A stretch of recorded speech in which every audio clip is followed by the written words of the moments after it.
بسم اللہ الرحمن الرحیم۔ السلام علیکم ورحمۃ اللہ وبرکاتہ۔ مائی یوٹیوب فیملی، کیسے ہیں آپ سب؟ آج کا ہمارا ٹاپک ہے شادی کے بعد عورتیں چڑچڑی کیوں ہو جاتی ہیں۔ وجوہات اور علاج جاننے کے لیے ویڈیو کو اینڈ تک لازمی دیکھیں اور سکپ نہیں کرنا۔ یہ ایک عام مشاہدہ ہے کہ بہت سی خواتین شادی اور بچوں کے بعد مزاج میں چڑچڑاپن محسوس کرنے لگتی ہیں۔ اس کی بہت ساری وجوہات ہو سکتی ہیں، جن میں سے چند ایک ہم اس ویڈیو میں آپ کے ساتھ شیئر کریں گے۔ تو ہماری ویڈیو کو اینڈ تک لازمی دیکھیں، جو آپ کے لیے بہت فائدہ مند ہو سکتی ہے۔ شادی کے بعد، خاص طور پر بچوں کی پیدائش کے بعد، میاں بیوی کے درمیان ازدواجی تعلقات میں واضح کمی آ سکتی ہے۔ اس کی وجوہات میں تھکن، ذمہ داریوں کا بوجھ یا مرد کی بے توجہی شامل ہو سکتی ہے۔ ازدواجی تعلقات کا کمزور ہونا عورت کو جذباتی اور جسمانی سطح پر مایوس کر سکتا ہے، جس کی وجہ سے اس کا رویہ چڑچڑا ہو سکتا ہے۔ تو اس کے حل کے لیے یہی ہے کہ عورت کو جسمانی اور جذباتی طور پر توجہ دی جائے، تاکہ وہ چڑچڑاہٹ کا شکار نہ ہو اور اس پر ذمہ داریوں کا بوجھ بھی زیادہ نہ ڈالا جائے، اور اس کی زیادہ سے زیادہ حوصلہ افزائی کی جائے۔ ایک شادی شدہ عورت صبح سے لے کر رات تک گھریلو کاموں میں مصروف رہتی ہے۔ کھانے پکانے، صفائی، کپڑے دھونے، گھر سنوارنے اور دیگر ذمہ داریوں کی بھرمار اس کی ذہنی اور جسمانی سکون کو متاثر کرتی ہے۔ مسلسل کام کرنے اور آرام کا وقت نہ ملنے کی وجہ سے وہ ذہنی دباؤ اور چڑچڑے پن کا شکار ہو سکتی ہے۔ اس کے علاج کے لیے عورت کو ریسٹ کا موقع دیا جائے، آرام کا اس کے لیے ایک وقت مقرر کیا جائے، تاکہ وہ ذہنی دباؤ کا شکار نہ ہو سکے۔ بچوں کی دیکھ بھال ایک تھکا دینے والا عمل ہے۔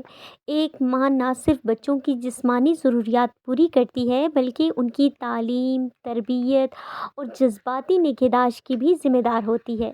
بچے ضد کریں، بیمار ہو جائیں یا کسی مسئلے میں پڑ جائیں تو سارا دباؤ ماں پر آ جاتا ہے۔ جب ماں کے پاس خود کے لیے وقت اور نہ بچے کے لیے، تو وہ آسانی سے چڑچڑے پن کا شکار ہو سکتی ہے۔ تو اس کے حل کے لیے ایک ماں کو جو ہے ٹائم دینا چاہیے، وقت دینا چاہیے، تاکہ وہ اپنے بچے کی بہترین تربیت کر سکے، اور اس میں جو ہے اس کے باپ کو بھی چاہیے کہ وہ بچے کے ساتھ وقت گزارے۔ عورت کی سب سے بڑی جذباتی ضرورت یہ ہوتی ہے کہ اس کی محنت اور قربانیوں کی قدر کی جائے۔ جب وہ دن رات محنت کرتی ہے، ہر کسی کا خیال رکھتی ہے، لیکن بدلے میں تعریف، عزت اور محبت نہیں ملتی، تو وہ جذباتی طور پر مایوس ہو جاتی ہے۔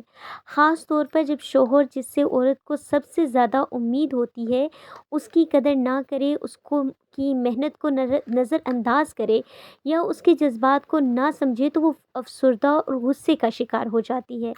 اس لیے عورت کی قدر کریں اور اس کے جذبات کی قدر کریں، اور اس کو سراہیں، اس کی قربانیوں اور اس کی محنت پر اس کی تعریف کریں اور اس کی حوصلہ افزائی کریں، تاکہ وہ چڑچڑے پن کا شکار نہ ہو سکے، اور ماحول جو ہے گھر کا وہ برقرار رہ سکے، پرسکون رہ سکے۔ عورت کے چڑچڑے پن کی وجوہات زیادہ تر اس کی جسمانی تھکن، جذباتی محرومی اور ذمہ داریوں کے بوجھ سے جڑی ہوتی ہیں۔ اگر شوہر اور گھر والے اس کی محنت کو سراہیں، اس کے جذبات کو سمجھیں اور اس کا ساتھ دیں، تو وہ خوش رہ سکتی ہے، اور گھر کا ماحول بھی خوشگوار رہ سکتا ہے۔ اگر آپ اپنے گھر کے ماحول کو پرسکون اور خوشگوار رکھنا چاہتے ہیں، تو عورت کی محنت کو سراہیں، اس کے جذبات کو سمجھیں، اس کا ساتھ دیں، تو وہ خوش رہ سکتی ہے اور خوش رکھ سکتی ہے۔ خوش رہیں، خوشیاں بانٹیں، جہاں رہیں خوش رہیں، اور اپنے گھر کے، اپنے ماحول کو خوشگوار بنائیں۔